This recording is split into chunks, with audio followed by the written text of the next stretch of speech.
Lewis Hamilton's shock victory in Spain wasn't won on a clever three-stop strategy, and it wasn't handed to him by Kimi Antonelli's retirement. The mainstream media is missing the real story.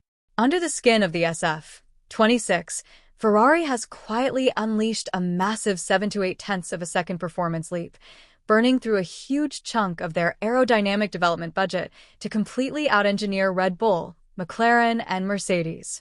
But Maranello just hit a dangerous tipping point, and their entire 2026 championship campaign now hinges on a brutal reality check at the Red Bull Ring. To understand why this weekend in Austria is so critical, you have to look at how conservative Ferrari was at the start of the season. Technical director Loic Serra purposely froze the launch specification of the SF26 early. They chose to build a predictable, baseline car to deeply evaluate its handling characteristics rather than chasing aggressive, unverified downforce numbers. The problem? It left them raw on single-lap pace and vulnerable on high downforce tracks, lagging behind the cutting-edge concepts of their rivals while they collected data. But that conservative baseline was actually a trap for the rest of the grid. Once Ferrari unlocked the data, they launched a ferocious, multi-stage development chain reaction. It started with a major upgrade package in Miami and culminated in the massive aerodynamic overhaul we just saw in Barcelona. Every single component was designed to feed into the next. By fundamentally reworking the floor and introducing their highly refined Macarena rear-wing concept, Ferrari didn't just add raw downforce, they completely stabilized the aerodynamic platform.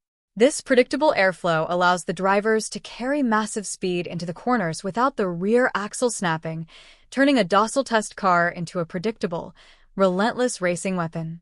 The on-track data from Spain proves the breakthrough is real. From Saturday morning onwards, the upgraded SF26 unlocked a level of pace nobody saw coming. Look at the deltas. 7 to 8 tenths of a second found compared to the launch car. That is an astronomical leap in modern Formula One, effectively eclipsing the in-season development steps taken by McLaren and Mercedes. Hamilton didn't just inherit the win. He had the underlying pace to hunt it down because the car finally allowed him to exploit his tire degradation advantages over a full stint. But now comes the ultimate validation test. Ferrari's major development phase for the SF26 is officially complete. The budget has been spent, the big upgrades are on the car, and there are no more massive evolutions coming before the summer break. Barcelona is a pure aero track, but the Red Bull Ring is a completely different beast. Austria is a short, violent layout dominated by massive elevation changes and heavy acceleration zones where power unit deployment and straight-line efficiency rule supreme. If the SF26 can conquer the power-hungry demands of the Red Bull Ring, Ferrari is a genuine title favorite. If it struggles, Spain was just a track-specific illusion. Can Lewis Hamilton back up his Spanish Grand Prix victory and prove that Ferrari's 7/10 leap is the real deal on Red Bull's home turf? Or will the power demands of Austria expose the limits of the SF26?